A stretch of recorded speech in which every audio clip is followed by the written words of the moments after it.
This is Agricultural Research Council of Nigerian Television. My name is Joshua Isha. Welcome you to another fresh edition of the program Aqua Farming.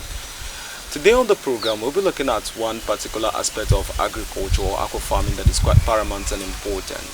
Talking about processing and preservation. A lot of farmers have ventured into this very business after getting it all done, but they end up not having the ability to be able to preserve or to process their fish. So they end up selling them just the way they found the customers for them.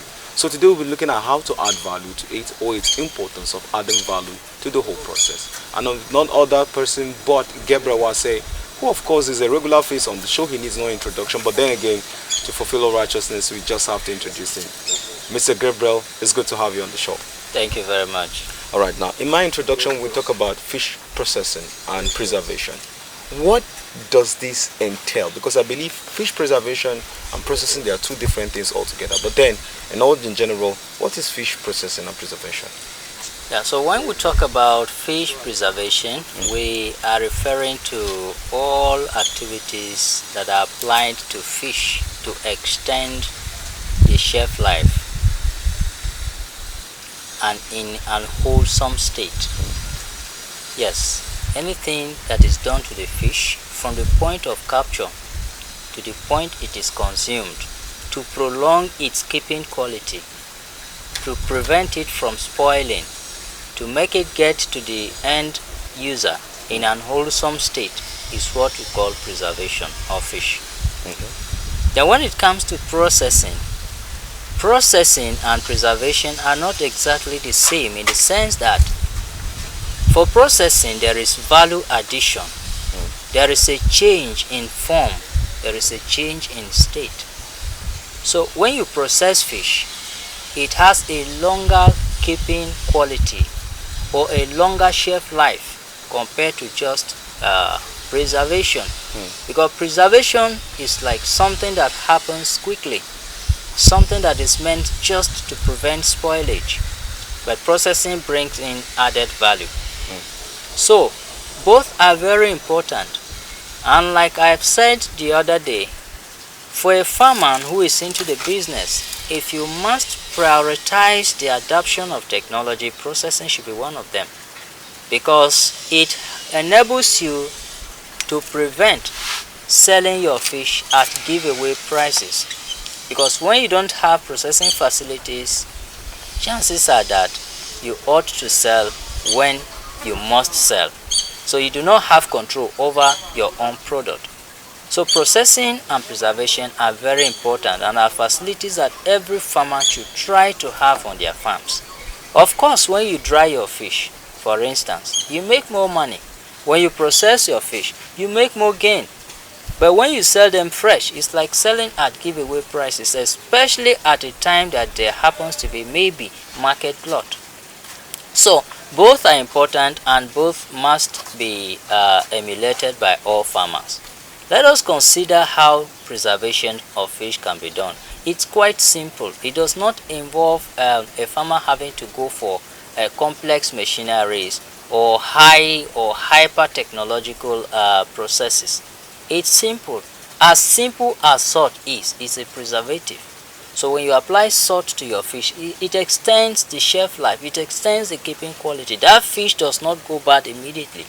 It can stay without you doing any other thing for hours without going bad. So salting alone is a preservative, it's a preservation method for fish.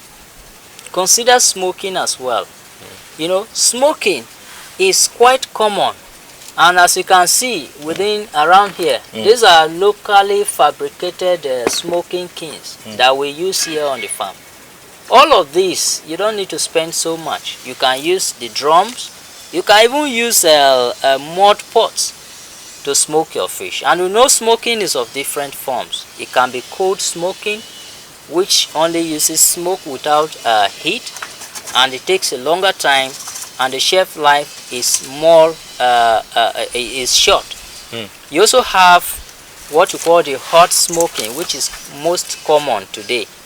You see people, you apply smoke, you apply heat, and the moisture content of the fish reduces drastically to the barest minimum. So in such a way, the fish can be kept for a longer period depending on the moisture content, it can stay for months without going bad. You also have the roasted or smoke roasted, which is what we call the barbecue popularly. So all of these are methods that are used in preserving fish to be used for longer periods. We also have others like freezing. And then when you talk about processing, you're talking of things like canning. You know, you can the fish, you fillet the fish, you degult them, they become useful. You have added value, and they can stay for longer periods because they have been processed. They are no longer in their raw forms.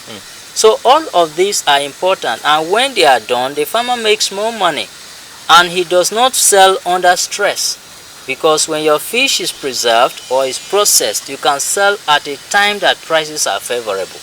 But when you have to sell fresh, as soon as your fish are ready, you either sell or you keep feeding them, and you may not have much added weight from that point onwards. So there is need for every farmer to adapt this processing and preservation of fish to be able to make good returns on their investments. There are different kinds of machineries that one can use, and like I've said, most are locally fabricated.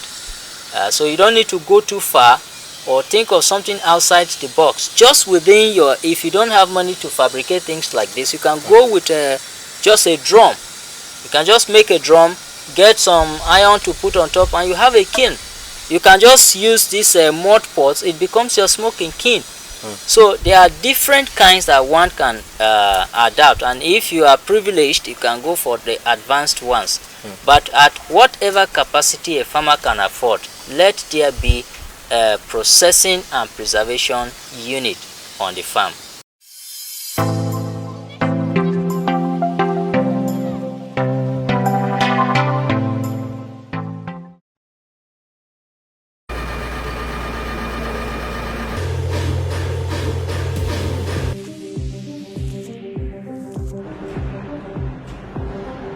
Would you eat synthetic meat? Food production technology has progressed to the point where we are able to create meat analogues derived from soybeans, gluten, and other plant products. Beyond Meat products are readily available in supermarkets as well as some fast food chains like Burger King and Carl's Jr. If this plant-based imitation meat isn't your thing, you can simply get your protein elsewhere. Food cultures around the world have heavily featured plant-based meats such as tofu or falafel for hundreds of years. But synthetic meat is not plant-based. It's meat. Lab-grown, artificially produced meat. Thanks to recent innovations in food production technology, consumers may see lab-grown meat in their supermarket aisles very soon.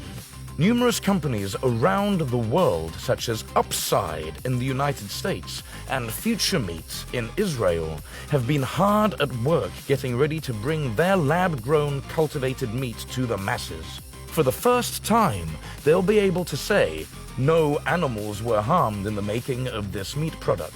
Real meat, not harming animals. Instead, workers cultivate small clumps of animal cells in large industrial-grade vats over a period of weeks. During this time, these clumps of cells are grown or cultivated into muscle tissue or meat.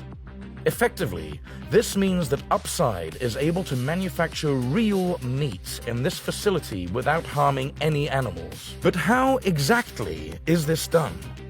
The first step of this 2 to 8 week process is extracting the cells. After giving an animal a small dose of anesthesia, they extract a small amount of cells from it. These cells are then placed in bioreactors, large steel vats designed for cell culture applications. Inside these vats, scientists can grow tissues or cells far beyond the cellular level.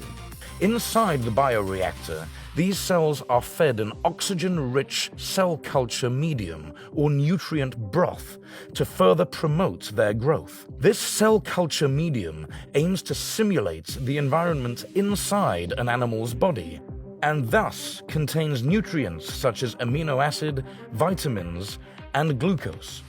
This nutrient bath encourages the cells to grow normally as they would inside the animal. Eventually, once these cells have multiplied enough, they turn into muscle tissue or a mass resembling ground meat. To shape the tissue into specific cuts of meat, such as chicken breast or a prime cut of steak, scientists introduce fat cells and connective tissue cells into the culture. This isn't just for show either. The fat cells and connective tissue enhance the cultivated meat's overall flavor. Scientists can even control the nutritional value of the meat by altering the nutrient broth the cells are bathed in during the cultivation process. Despite the massive amounts of progress they've made with their meat manufacturing process, Upside is running into the same problems encountered by the other meat manufacturers of cultivated meat. For one, the business of cultivated meat is expensive. Each state-of-the-art facility required to produce cultivated meat costs millions of dollars to construct and maintain. Couple that with the overall cost of production, and you end up with a relatively expensive product that might be a hard sell for some consumers. Thankfully, companies like Future Meat have been able to bring production costs down significantly. Recent reports indicate that each Future Meat chicken breast costs $1.70 to produce. That's in stark contrast to the $330,000 burger patties of the first public tasting of cultivated meat back in 2013. Aside from replicating the nutritional value in real meat, it's also crucial to offer consumers a product that tastes, smells, and feels just like the real thing. Upside has found some success with producing cultivated meat similar in texture and flavor to chicken breast. Other cultivated meat producers around the world have also made significant headway with their products. For instance, the Tel Aviv-based food tech startup Supermeats hosted a well-publicized taste test for Israeli food journalist Michal Ansky. Despite Ansky's refined palate, she was unable to distinguish between traditionally grown chicken meat and Supermeat's cultivated product. Once the cultivated meat industry takes off, we may finally be able to rein in the increasing environmental cost of feeding our world's population. More than a third of the world's greenhouse gas emissions come from the food production industry, with a large chunk of that attributed to meat production. By offering a cleaner, lab-grown alternative, we may be able to mitigate the growing stress our ballooning global population is placing on the environment. Along the way, we might even be able to get cultivated meat similar in texture and flavor to Wagyu beef. That would be quite the delicious bonus.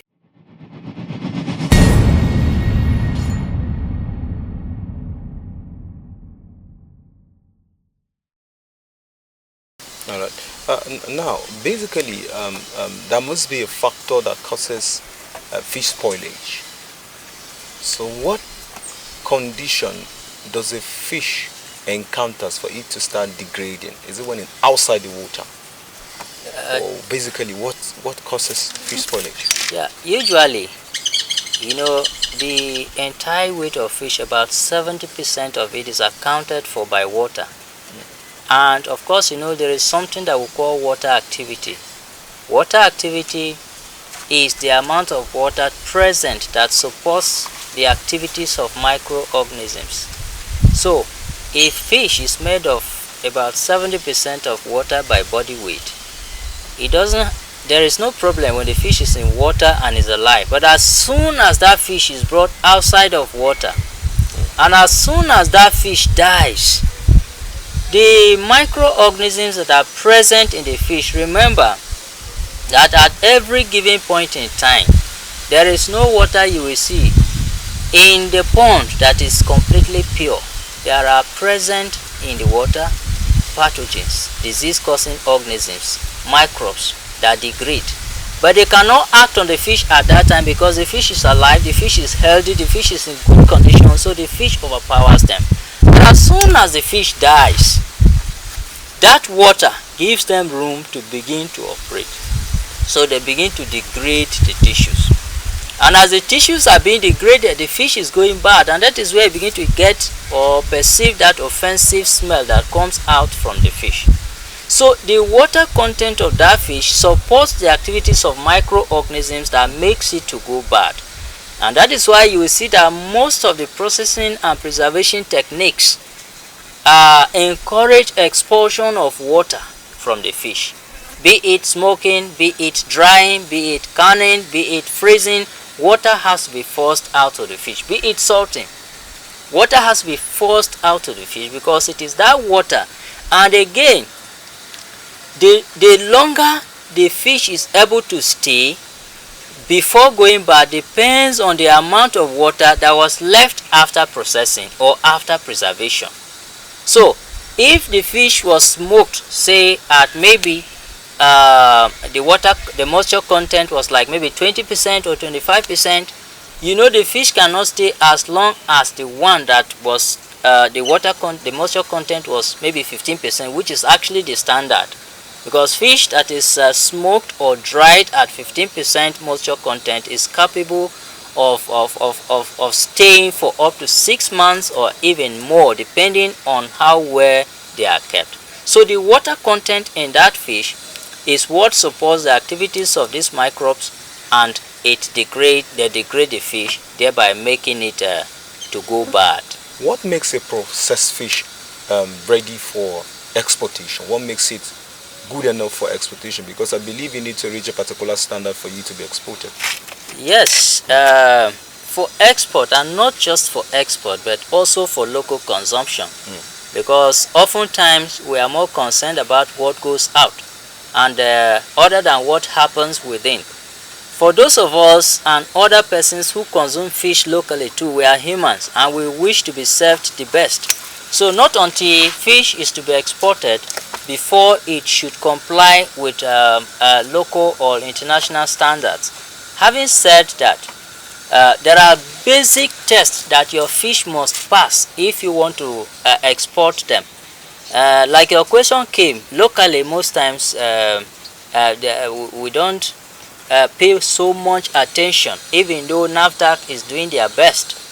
But there is what we call biological test and chemical test, microbiological test and chemical test. This microbiological test is what will reveal the amount or respective microbes that are present on the product that is processed. Okay. So where your fish is to be processed has to be hygienic enough not to permit those microbes to follow the fish into your packaged form. So if the microbiological test is conducted and it is seen that there is high load of microbes on your product, it cannot be exported because it is not safe for consumption. There is also what we call the chemical test. A chemical analysis is run to see, even during processing and preservation, there are sometimes that, some persons, other than using the ideal materials, they may use things that are not approved. For instance, somebody is burning a tire to provide smoke and to provide heat. It is unhygienic. So at the end of the day, if a chemical test is conducted and it's realized that there are a lot of chemicals that are loaded into the fish, then it is not hygienic, because some of those chemicals are carcinogenic. They can cause different forms of diseases to humans, so they are not fit to be exported, even locally too. That is why I see some farmers, because they are unable to secure such certifications, maybe from NAFDAC, because their places are not properly built or set up. They have to pass through others to make sales. So basic standards must be met before fish can be exported, and even in the local market, you don't have to engage in or indulge in such practices and then bring out fish for the consumer. All right. My next question basically is, What is the major difference between cultured fish and the one from the wild? Because I believe there are a lot of people who go to the market and say, come on, all I need is the one from the wild, and some will go for the one from. What is the major difference and how does one tell? Yeah, I would say that first of all, it has to do with choice. Because there are some persons that prefer to eat something that is tough. But our fish from the culture, everything about it is accelerated. It happens so fast because it's an investment and you want it to get matured in time, so you give it the best of treatment, so it grows very fast, so the flesh is soft. Whereas the ones that comes from the wild are tough because they have gathered their flesh over time, they have endured and have grown slowly. So their flesh is a bit fibrous, it's a bit tough compared to what we produce from culture. So it goes to choice. For those who prefer to eat something that is tough, they prefer the natural or the wild fish. As an individual, I have no preference whether it's from the wild or it's from culture. Once it is fish, for me it is fish. But it's not the same for me when it comes to chicken, because I actually don't like this agric chicken. But the ones that is this local, if I see them, I am always having that appetite. So it has to do with choice, I believe. And then secondly, it's like I've said, the nature of the flesh. Some persons will complain that our fish are too soft. That is if you want to consume them fresh. But if you are going to dry them, I practically do not see any much difference. So I can just say that choice is the major factor here. Okay, what are basically the features that differentiates the cultured and the one from the wild? The features now. Fish from the wild, what is most distinguishing about them is that fish from the wild is quite hardy. They are hardy, they are aggressive, they are strong, they can withstand adverse environmental conditions, weather conditions, more than what the cultured fish can. Because in culture, we try to manipulate and make the environment conducive enough for the fish to thrive. Whereas in the wild, the fish is on its own. It's survival of the fittest. And of course, if not for that reason, fish culture wouldn't have been important, because the rate of reproduction that takes place in the wild is quite massive. You see one fish producing hundreds of thousands of eggs and bringing out hundreds of thousands of hatchlings, but little among them are going to survive because of the conditions. So the fish that comes from the wild, having survived such conditions, are tougher, they are hardy.